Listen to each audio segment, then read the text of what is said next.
So I was like, if it's music, we can use it. We need to dance. And she was like, I know you cannot sing. I was like, that's nothing. You should hear me play piano. My name is Ed. The comic book we have today is Wonder Woman #1 from 1986. This, of course, is the start of the well-regarded George Perez run. Came out right after Crisis on Infinite Earth, which, of course, was the big event comic book that DC did back in the day that, changed up their continuity and kind of revamped a lot of their major characters and their whole line in general. One thing that's pretty interesting is that you had John Byrne doing Man of Steel right at this time, which, of course, revamped Superman's origin. You had Frank Miller writing the script for Batman Year One. And what's interesting is that those stories, I should say, kind of took place in an ill-defined past. They never said like how long ago it was or anything like that, but those stories were set in the past, and the contemporary comic books that were coming out portrayed those characters as, established heroes. They had been around for a minute. Whereas with Wonder Woman, they did an actual reboot, whereas the old stories didn't happen anymore. Wonder Woman was being portrayed as, her origin is taking place now, and she's a brand new character. She's a brand new hero. I do know it ended up affecting, some of their other comics, because, no longer is Wonder Woman a founding member of the Justice League of America. They had to switch her with Black Canary. And for Donna Troy Wonder Girl, they had to come up with a completely brand new separate origin story, because previous to that, Donna Troy was Diana's adopted younger sister.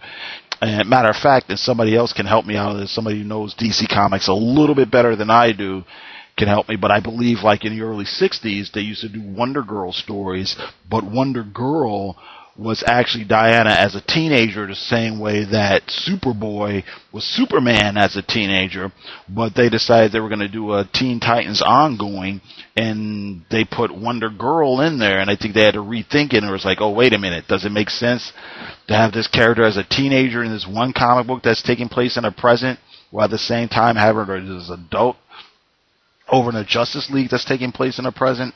So that's why they had to say, okay, Wonder Girl is Donna Troy, and so on and so forth, and blah, blah, blah, blah, blah. Okay, anyway, getting back to this comic book, to me, this is the way that you do a revamp or a reboot. You keep the things that people know about the character, things that are core about the character, and, you tweak it a little bit, but then you wrap it around a really good story. And I think that's what they did here.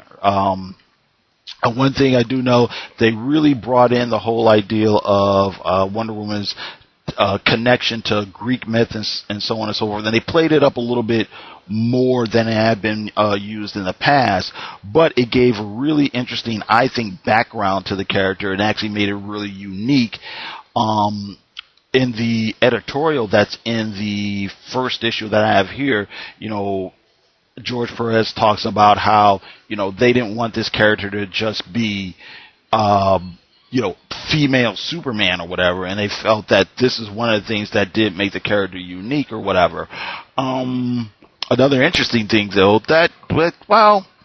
it's kind of interesting to me, where he talks about how, what was going on at DC Comics at that particular time. John Byrne's working for DC, this is going on, that's going on, blah, blah, blah, blah, this person's getting this comic, this person's getting that title, so on and so forth. He asked one of the editors, like, hey, who do you got doing Wonder Woman? They're like, nobody actually wants it. And George was a little bit amazed. He was like, hell, can I do it for I'll do it for at least 6 issues. And, they were all very excited because George was a big name at that time. And then after he got involved with it, he got to liking the character more and more and getting more ideas. And then it became an indefinite thing. and thinking that he had to put his best foot forward, you know. And I think I remember reading somewhere else, it's not in this editorial, but reading somewhere else where supposedly he has said something to the effect that he had to work really hard to draw, you know, beautiful women and attractive women, but at the same time not turn it into like a cheesecake comic book, you know what I mean? And I think he achieved that. I mean, one thing I think is really notable, if you look at the cover here to the first issue, of course you've got Diana standing there strong, so on and so forth, and she's flanked by these other female characters, but just look how these characters are drawn. You've got characters of various ages, various body types. Their faces are completely individual, you know. I think that's I don't know what word I want to use, but it's really amazing here. I mean, there are artists that are out here today that draw beautiful women, that draw marvelous girls and things and stuff like that. Guys that, you know, I wish I had half their talent, you know, who I really revere, but they don't have this skill.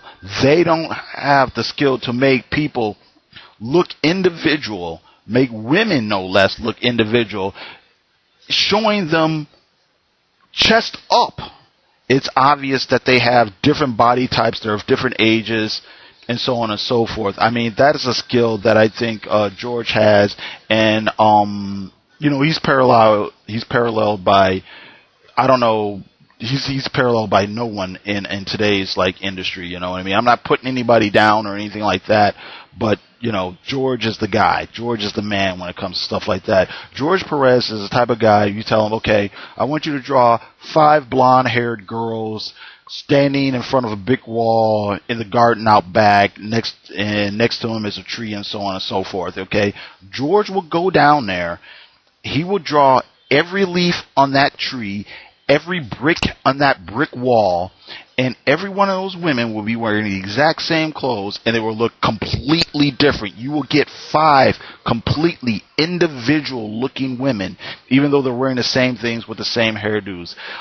That is somebody who really knows something about life drawing and realism and anatomy in a way that I think a lot of other artists, you know, don't come close to.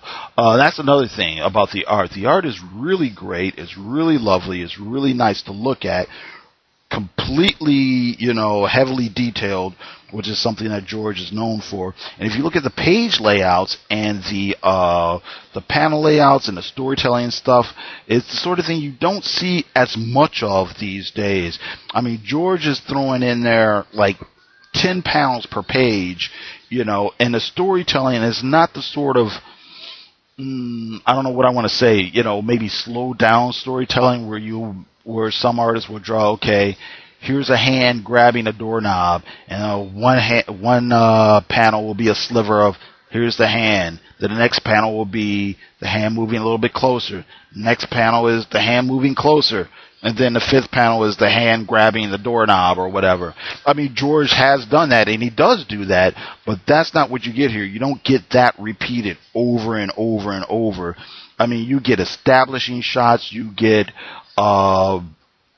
close-ups, you get medium shots, and it's all in the service of the storytelling. You know, each page is a scene, is an actual complete scene from the upper left-hand corner to the bottom right-hand corner. You get an actual scene going on there. That's another thing you just don't see as much of these days. The story is really interesting. It's really great. Basically, like I said before, you get the reestablishment of Wonder Woman's mythological roots. So you get those of the gods, the pantheon of the gods, the Titans. You get Ares being established as a villain who's going to be up to, you know, more, you know, villainous deeds and whatnot. You get the origin of the Amazons. You also get the whole story about why they're separate from mankind in general, the outside world in general, as well as why they're apprehensive about men as a gender in particular. You get to see Hercules abuse the queen and so on and so forth. And nothing's too gratuitous or too explicit or anything like that, but it's there, you know what I mean? At the end of the issue, and of course you do get the whole origin story of, well, we have to go out and meet the outside world, we'll send our greatest champion, you get the contest, you get the bullets and bracelets and all that sort of thing. But at the end of the issue, you do get Diana established as Wonder Woman. You know, you do get a solid origin story. Now, in this particular story, you don't get yet, or I shouldn't say this story, this particular issue, you don't get yet. Etta Candy hasn't come in yet, and Steve Trevor hasn't come in yet, and all the other things that we all know about, you know, Wonder Woman and so on and so forth haven't, you know, they're part of the ongoing story that's going to happen, but they're not in this particular issue. But that's fine. You do get an actual solid, contained origin of Wonder Woman. You could hand this comic book to somebody and say, hey, are you interested in Wonder Woman? They may say, yeah. Well, here's the origin of Wonder Woman, and you get that. And plus, like I said, you do get a taste of the story that's to come, you know. Big things are kind of hinted at, other things are, well, I guess that's what I want to say, hinted at and suggested, and you know there's going to be a big threat, a big crisis that's right around the corner, so of course you want to read the next issue to see what happens next. What else here? I guess that's pretty much it. There's some pretty interesting things going on in the editorial here. There's like some special thanks here. It says, special thanks to P.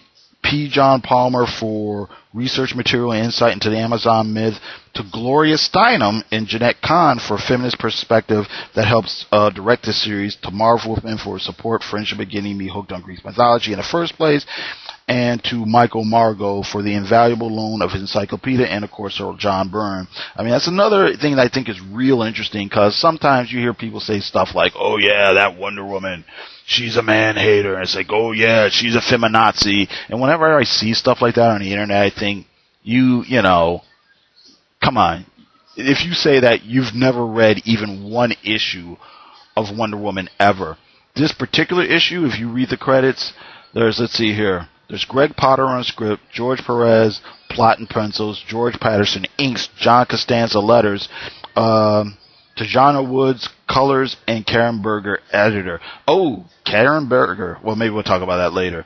But, you know, you've got 6 individuals that are directly responsible for this comic book. Only 2 of them are women, you know.